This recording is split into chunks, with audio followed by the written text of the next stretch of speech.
ஒரு மாசம் கஷ்டப்பட்டு வேலை செய்யறது எதுக்காக? அந்த மாச கடைசியில வாங்குற சம்பளத்துக்காக தான். ஆனா சம்பளம் வாங்கி 10 நாள் கூட ஆகாது. நம்மள பாதி பேர் கையில காசே இருக்கிறது இல்ல. நிதி சுதந்திரம். ஒரு மனிதர் எப்ப நிதி சுதந்திரத்தை அடையறாருன்னு பாத்தீங்கன்னா மாசம் சம்பளம் வரும். பட் இருந்தாலும் சைடுல பாசிவ் இன்கமா எவ்வளவு சம்பாதிக்கிறாங்கன்றத பொறுத்து தான் நிதி சுதந்திரம் நிர்ணயிக்கப்படும். இப்போ ஒரு கம்பெனில ரெகுலரா வேலை செஞ்சு வாங்குவோமே இன்கம், அத ஆக்டிவ் இன்கம்னு சொல்லுவாங்க. பாசிவ் இன்கம்னா நம்ம டேலண்ட் ஸ்கில்ஸை யூஸ் பண்ணி எக்ஸ்ட்ரா கரிக்குலர் மூலமா சம்பாதிக்கிறோமே, அத பாசிவ் இன்கம்னு சொல்லுவாங்க. ஞாபகம் வச்சுக்கோங்க, எப்பவுமே ஆக்டிவ் இன்கமை விட பாசிவ் இன்கம் தான் ஜாஸ்தியா இருக்கணும். அப்பதான் ஃபைனான்சியல் ஃப்ரீடம் ஸ்டேட்டஸை நம்மளால அச்சீவ் பண்ண முடியும். ஒரு ஷாக்கிங்கான விஷயம் என்னன்னா 90% மக்கள் வெறும் அவங்களோட மெயின் சோர்ஸ் ஆஃப் இன்கம் மீது மட்டும் தான் ஃபோக்கஸ் பண்றாங்க. பாசிவ் இன்கம் பத்தி நினைக்கிறதே இல்ல. பட் கவலை மட்டும் படுவாங்க, காசே இல்ல, சம்பாதிக்கிறது பத்தவே இல்லன்னு. ஆனா அதுக்கான வழியை ஏன் கண்டுபிடிக்க மாட்டாங்கன்றது தான் என் கேள்வியா இருக்கு. இந்த கேள்விக்கான பதில தான் இந்த வீடியோல நம்ம பார்க்க போறோம். ஃபார் எக்ஸாம்பிள், இப்ப 20-25 தேதி வர்றப்போ உங்க பர்ஸ்ல சம்பளம் வாங்குறதுக்கான தடையுமே இல்லனா, அப்பதான் நம்ம யார்கிட்டனா கடன் கேட்போம், இல்ல எதனா ஆப்ல வாங்கலாமான்னு பல விஷயம் யோசிப்போம். ஆனா இதுவே உங்களுக்கு பாசிவ் இன்கம் வந்துட்டு இருந்துச்சுன்னா இந்த மாதிரியான பிரச்சனைகள் நடக்கவே நடக்காது. நீங்க காலையில 9 மணில இருந்து சாயந்தரம் 5 மணி வரைக்கும் 9 to 5 ஜாப் பண்றீங்கன்னு வச்சுக்கோங்களேன். முழு நேரம் வேலை பாக்குறீங்க, ஓகே. ஆனா வீட்டுக்கு 6 மணிக்கு வரதா நம்ம அசியூம் பண்ணிப்போம். 6 மணில இருந்து 9 மணி வரைக்கும் 3 மணி நேரம் எக்ஸாக்ட்டா சூப்பரான டைம் இருக்கு. அந்த 3 மணி நேரத்தை சரியான முறையில அப்படி நீங்க யூஸ் பண்ணிட்டீங்க அப்படின்னா ஆக்டிவ் இன்கமை விட பாசிவ் இன்கம் ஜாஸ்தியா நம்மளால சம்பாதிக்க முடியும். சோ வேலைக்கும் போகலாம், கூடவே எக்ஸ்ட்ராவா சைட்லயும் சம்பாதிக்கலாம். அண்ட் இதை விட மெயினா அப்படி நாளைக்கு உங்களோட வேலையை போயிடுச்சுனாலும் சரி, இந்த பாசிவ் இன்கம் உங்களுக்கு ஒரு எக்ஸ்ட்ரா சேஃப்டியாக இருக்கும். அப்படி நீங்க மேற்கொண்டு வேலைக்கே போலனாலும் உங்க சைடு இன்கம் உங்களுக்கான சம்பாத்தியத்தை கொடுக்கும். இப்போ ஒரு சாதாரண நபர் பாத்தீங்கன்னா பிசினஸ்ல இன்வெஸ்ட் பண்றது இல்ல சொந்தமா வேலை ஸ்டார்ட் பண்றது ரிஸ்கின்னு சொல்லுவாங்க. அதுவே ஒரு புத்திசாலியான நபர் சொல்லுவாரு, இருக்கத்திலே ரொம்பவே ரிஸ்கி ஒரே இன்கம் சோர்ஸ் மீது டிபெண்ட் பண்றது தான். சோ அப்படி நீங்க இந்த ரிஸ்க் எடுக்க வேண்டாம்னு விரும்புறீங்கன்னா இன்னைக்கு நான் உங்க கூட 5 practical side income idea share பண்ண போறேன். இது நீங்க உங்க ஃப்ரீ டைம்லயே ஒரு கம்மியான எஃபர்ட்லயே ஒரு நல்ல சைடு இன்கம் ஜெனரேட் பண்ணி கொடுக்கும். நீங்க இதுல இருந்து ஒண்ணு இல்ல ஒண்ணுக்கு மேல எதன் மீதுனால ஒர்க் பண்ண ஆரம்பிக்கலாம் அண்ட் உங்களுடைய ஃபைனான்சியல் கண்டிஷனை மாத்திரலாம். So let's begin. ஃப்ரெண்ட்ஸ், உங்க எதிர்க்க சில வெப்சைட்ஸ்களோட பேர்கள் இருக்கு. இது பாக்கிறதுக்கு வேணும்னா உங்களுக்கு ரொம்ப சாதாரணமா தோணலாம். carinsurance.com இல்ல insurance.com ரெண்டுமே பாத்தீங்கன்னா ஒரு காமனான பேர் தான். ஆனா நீங்க கேட்டு ஷாக் ஆயிடுவீங்க, இந்த சாதாரண தெரியுற பேர்கள் பில்லியன்ஸ் ஆஃப் டாலர்ஸ்க்கு செல் ஆயிருக்கு. இதுல carinsurance.com உடைய பிரைஸ் வந்து $49.7 மில்லியன் அண்ட் insurance.com உடைய பிரைஸ் வந்து $35.6 மில்லியன் அண்ட் மிச்சத்தோட பிரைஸ்ங்களையும் நீங்க இத பாருங்க. இப்போ நீங்க யோசிச்சுட்டு இருப்பீங்க, நான் ஏன் உங்களுக்கு இது காமிக்கிறேன்னு. ஃப்ரெண்ட்ஸ், நான் உங்களுக்கு இது காமிக்கிறதுக்கு காரணம் என்ன பாத்தீங்கன்னா, இது ரொம்பவே ஒரு பவர்ஃபுல்லான சைடு இன்கம் சோர்ஸ். இத டொமைன் ஃபிளிப்பிங் இல்ல டொமைன் ரீசெல்லிங்னு சொல்லுவாங்க. நீங்க இந்த பிசினஸ் எங்க இருந்தாலும் ரிமோட்லி உங்களோட மொபைல்ல இருந்து ஒரு சின்ன இன்வெஸ்ட்மென்ட்டோட ஸ்டார்ட் பண்ண முடியும். நான் குயிக்காவே சொல்லிடுறேன். முதல்ல இதோட ஒரு ஓவர்வியூ பார்க்கலாம். இப்போ ஒருத்தருக்கு அவருடைய வெப்சைட்டை உருவாக்கணும்னா அதுக்கு அவருக்கு ஒரு டொமைன் நேம் தேவைப்படும். அதாவது இந்த ஒரு பேர்ல முழு இன்டர்நெட்லயும் பாத்தீங்கன்னா ஒரு டொமைன் தான் இருக்கும். ஃபார் எக்ஸாம்பிள் youtube.com பாத்தீங்கன்னா இது ஒரு டொமைன் அண்ட் இந்த மாதிரி வேற ஒரு டொமைன் இந்த மூணு இன்டர்நெட்லயும் பாத்தீங்கன்னா வேற எதுவுமே இருக்காது. அண்ட் இந்த விஷயத்தை தான் சில ஸ்மார்ட்டான ஆட்கள் அவங்களுக்கு லாபகரமா மாத்திக்கிறாங்க. சோ எப்படி அவங்க என்ன பண்ணுவாங்கன்னா, முதல்ல அவங்க சில டொமைன்ஸை வாங்கி வச்சுப்பாங்க GoDaddy மாதிரியான வெப்சைட்ஸ்ல இருந்து.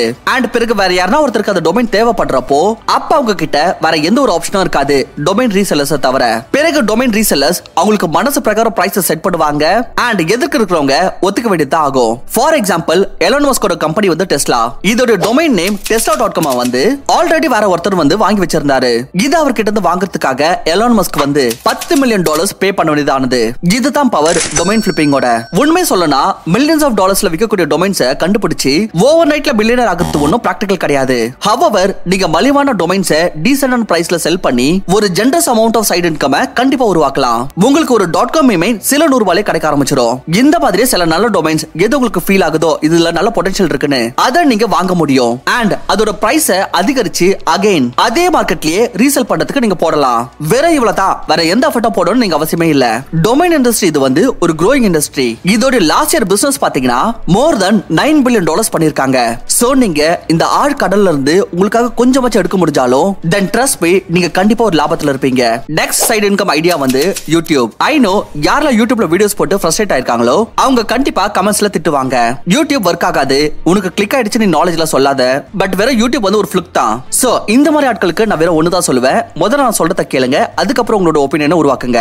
ஐ நோ யூடியூப்ல சக்சஸ் ஆகிறது அவ்வளவு சுலபமான விஷயம் கிடையாது. ஆனா நீங்க இந்த மாதிரி யோசிக்க கூடாது யூடியூப்ல இருந்து ஒரு மில்லியனர் ஆயிரணும்னு. நீங்க ஒரு யூடியூப் சேனல் ஆரம்பிங்க. வெறும் எந்த மைண்ட் செட்டோட பாத்தீங்கன்னா நான் என் நாளோடைய எக்ஸ்ட்ரா ஹவர்ஸ் என்னோட மெயின் ஜாப்க்கு அப்புறம் மிச்சம் இருக்குது. அதுல நான் யூடியூப்காக கண்டென்ட் கிரியேட் பண்ணுவேன். சோ தட் நான் என்னோட ரைட்டிங், வாய்ஸ் ஓவர், கம்யூனிகேஷன் மாதிரியான ஸ்கில்ஸ் எல்லாம் இம்ப்ரூவ் பண்ண முடியும். நீங்க வெறும் இம்ப்ரூவ்மெண்ட் மீது உங்களுடைய எல்லா ஃபோக்கஸே வைங்க.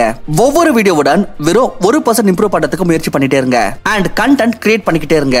யூ வில் ஃபைண்ட் உங்களோட கண்டென்ட் இம்ப்ரூவ் ஆயிருக்கும் தான். கூடவே உங்களோட ஸ்கில்ஸும் பாத்தீங்கன்னா இம்ப்ரூவ் ஆயிருக்கும். சக்சஸ்ஃபுல் ஆகுறமோ இல்லையோ இது ரெண்டாவது விஷயம். வெல் எப்படியும் ஒரு கிரேட் மைண்ட் உள்ள ஆட்கள் இது எப்பவுமே சொல்ல மாட்டாங்க நான் ஃபெயில் ஆயிட்டேன்னு.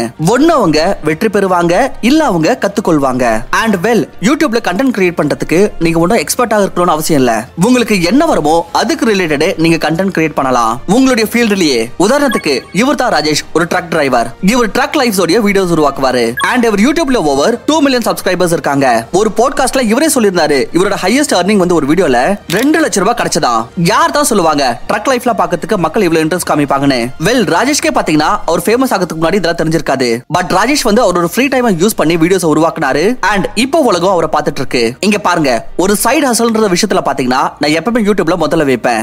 ஏன்னா இதுல ஆல்மோஸ்ட் பாத்தீங்கன்னா 0 இன்வெஸ்ட்மெண்ட் ஆகும். அண்ட் பொட்டன்ஷியல் பாத்தீங்கன்னா இதுல அன்லிமிட்டடா இருக்கு. தேர்ட் சைடு இன்கம் ஐடியா வந்து வீடியோ எடிட்டிங். ஐநது ரொம்பவே காமனான ஐடியா தான். ஆனா இந்த ஐடியாவை இன்க்ளூட் பண்ணதுக்கான காரணம் என்னன்னு பாத்தீங்கன்னா வீடியோ ப்ரொடக்ஷன் இண்டஸ்ட்ரி வந்து ரொம்பவே பெருசு. இங்க வீடியோ எடிட்டருக்கான ரெக்வயர்மெண்ட் பாத்தீங்கன்னா எப்பவுமே இருக்கும். நம்ம ஒரே ஒரு பிளாட்ஃபார்ம் யூடியூப் எடுத்துக்கலாம். சோ யூடியூப்ல பாத்தீங்கன்னா டெய்லி 37 லட்சம் வீடியோஸ் அப்லோட் ஆகுது. வேணும்னா இதுல சில வீடியோஸ் கொஞ்சம் விளையாட்டுக்காக அப்லோட் பண்ணப்படலாம். பட் ஸ்டில் மெனி சீரியஸான கிரியேட்டர்ஸ் இருக்காங்க வீடியோ குவாலிட்டில காம்ப்ரமைஸ் பண்றதுல. அண்ட் இதுக்காக அவங்க நல்ல வீடியோ எடிட்டர்ஸ் ஹையர் பண்றாங்க. அண்ட் இந்த ஸ்கில் வெறும் யூடியூபோட நிக்கிறதுல. அப்படி நீங்க ஒரு நல்ல வீடியோ எடிட்டிங் ஸ்கில்ல பொசஸ் பண்ணிட்டீங்கன்னா அப்ப உங்களுக்கு பெரிய பெரிய அட்வர்டைசிங் ஏஜென்சிஸ்ல இருந்தோ வேலைகள் கிடைக்கலாம். அண்ட் ஈவன் இன்னைக்கு மூவிஸோட எடிட்டிங் பாத்தீங்கன்னா ப்ரொடக்ஷன் டீம் வர்க் அவுட்சோர்ஸ் பண்றாங்க. உதாரணத்துக்கு KGF 2 மூவியோட எடிட்டிங் பாத்தீங்கன்னா ஒரு 19 வயசு இண்டிபெண்டன்ட் வீடியோ எடிட்டர் தான் பண்ணாரு. ஃப்ரெண்ட்ஸ், நீங்க வெறும் வீடியோ எடிட்டிங் மட்டும் கிடையாது, கண்டென்ட் ரைட்டிங், வாய்ஸ் ஓவர், உங்களுக்கு தெரிஞ்ச எதுனா ஒரு ஸ்கில் அதுல கண்டினியூஸா இம்ப்ரூவ் பண்ணி Fiverr, Upwork மாதிரியான ஃப்ரீலான்சிங் வெப்சைட்ஸ்ல உங்களோட போர்ட்ஃபோலியோவை கிரியேட் பண்ணி உங்களோட கிளையன்ட்ஸ்க்கு நீங்க உங்க சர்வீஸை ப்ரொவைட் பண்ணலாம். உதாரணத்துக்கு ஃப்ரீலான்ஸ் எடிட்டர்ஸே பாத்தீங்கன்னா இதுல லட்சக்கணக்கா சம்பாதிக்கிறாங்க. அண்ட் இதுல இன்வெஸ்ட்மெண்ட் பாத்தீங்கன்னா அவ்வளவு பெருசா கிடையாது. நீங்க வெறும் இதுக்கு ரிக்வயர்டான ஸ்கில்ஸை பொசஸ் பண்ணிக்கணும். அதாவது ஒரு நல்ல வீடியோ எடிட்டிங் கத்துக்கணும். நெக்ஸ்ட் சைடு இன்கம் ஐடியா வந்து ரிமோட் கஸ்டமர் சப்போர்ட் ஏஜென்ட். அப்படி நீங்க ஒரு டீசன்டான எக்ஸ்ட்ரா சைடு இன்கம் சம்பாதிக்கணும்னு விரும்புறீங்கன்னா அண்ட் பிசினஸ் உடைய ரிஸ்க் எடுக்க விரும்பலனா அப்போ remote customer support job agent வேலை செய்யறது உங்களுக்கு பெஸ்ட் சூட்டபிளாக இருக்கும். நிறைய கம்பெனிஸ் யார்கிட்டலாம் ஆபீஸ் ஸ்பேஸ் வந்து ரொம்ப கம்மியா இருக்குதோ அவங்க ஒரு ரிமோட் கஸ்டமர் சப்போர்ட் ஹையர் பண்றது பிரெஃபர் பண்ணுவாங்க. ரிமோட் கஸ்டமர் சப்போர்ட்க்கு அர்த்தம் வந்து வீட்ல இருந்து ஒரு கஸ்டமர் சப்போர்ட் சர்வீஸ் ப்ரொவைட் பண்றது.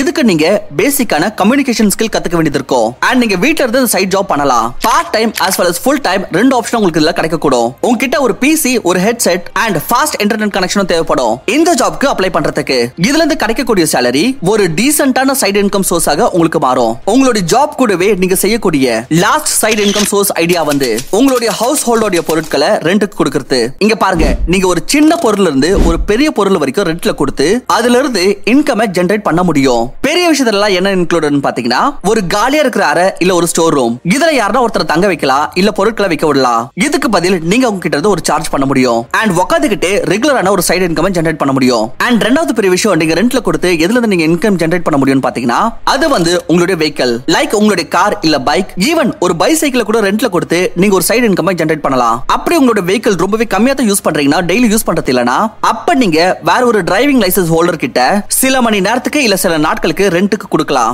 பட் இதுக்காக நீங்க மேக் ஷூர் பண்ணிக்கோங்க நீங்க செக்யூரிட்டிக்கு பிரகாரம் அவங்க கிட்ட இருந்து ஒரு அமௌண்ட் வாங்கிக்கிறீங்களான்னு. பிகாஸ் நம்மளோட வெஹிக்கிள் ரோட்ல போச்சுன்னா அது கிராஷ் கூட ஆகலாம். அண்ட் உங்களுக்கும் தெரியாது எதிர்க்க இருக்கிற நபர் எந்த அளவுக்கு ஸ்கில்ஃபுல்லான டிரைவர்னு. சோ இந்த மாதிரி நீங்க உங்களோட வெஹிக்கிளை ரெண்ட் அவுட் பண்ணியோ நீங்க ஒரு டீசன்ட் அமௌண்ட் earn பண்ணலாம். இந்த பிசினஸ் மாடல்ல ஆல்ரெடி ஏற்கனவே பெரிய பெரிய கம்பெனிஸ் உருவாயிருக்கு. தென் நீங்க உங்க வீட்ல இருக்கிற சின்ன ஐட்டம்ஸையும் நீங்க ரெண்ட் அவுட் பண்ணலாம். லைக் உதாரணத்துக்கு உங்களுடைய எதனா ஒரு கேமரா இருக்கலாம், இல்ல எதனா ஒரு மியூசிக்கல் இன்ஸ்ட்ருமெண்ட் இருக்கலாம், இல்ல ஒரு ஃபர்னிச்சரா கூட இருக்கலாம். நீங்க இந்த பொருட்களை கூட ரெண்ட் அவுட் பண்ணி ஒரு சைடு இன்கம் சம்பாதிக்க முடியும். இன்னைக்கு சென்னையில பாத்தீங்கன்னா ஒரு நாளைக்கு கேமராவை ரெண்ட் அவுட் பண்றதுக்கு நம்ம 1000 இருந்து 1500 ரூபாய் வரைக்கும் பே பண்ண வேண்டியது ஆகும். ஃப்ரெண்ட்ஸ், ஹவுஸ் ஹோல்ட் பொருட்களை ரெண்ட் அவுட் பண்றதுக்கான மிகப்பெரிய லாபம் என்னன்னு பாத்தீங்கன்னா இந்த பொருட்கள் ஏற்கனவே உங்ககிட்ட இருக்கு, அந்த அளவுக்கு யூஸ் ஆகல. சோ ரெண்ட் பண்றதுனால இது யூஸ்க்கு ஆயிடும் அண்ட் உங்களுக்கு ஒரு டீசன்ட் சைடு இன்கம் கிடைக்கும். சோ ஏன் ஒபினியன்ல பாத்தீங்கன்னா இது ஒரு பிரமாதமான ஐடியா. ஃப்ரெண்ட்ஸ், இந்த வீடியோவை நீங்க இவ்வளவு நேரம் பார்த்துட்டு இருக்கீங்கன்னா கண்டிப்பா நீங்க ஒரு சீரியஸான பர்சன். சோ இப்பவே எதுவுமே யோசிக்காம போய் உங்களுடைய முதல் ஸ்டெப்பை எடுங்க. ஃபர்ஸ்ட் ஸ்டெப் எடுக்கிறது மட்டும் தான் கஷ்டம். ஸ்டார்ட் பண்ணிட்டீங்கன்னா வேலை ஆட்டோமேட்டிக்கா போயிடும். அண்ட் கண்டிப்பா ஒரு நாள் இந்த வீடியோ பார்த்ததுக்காக நீங்க நன்றி சொல்லுவீங்க. இந்த வீடியோ பார்த்தது மட்டும் இல்லாம உங்களோட ஃப்ரெண்ட்ஸ் யாருக்குன்னா பணத்துக்கான குறை இருக்குன்னு தோணுச்சுன்னா அவங்களுக்கு அந்த வீடியோ ஷேர் பண்ணி கண்டிப்பா உதவி செய்யுங்க. அவங்களுக்கும் கொஞ்சமாச்சும் யூஸ்ஃபுல்லா இருந்ததுன்னு தோணுச்சுன்னா இந்த சேனலுக்கு சப்ஸ்கிரைப் பண்ண மறந்துடாதீங்க. தேங்க்யூ ஃபார் வாட்சிங். நான் உங்களை இன்னொரு நல்ல வீடியோல சந்திக்கிறேன்.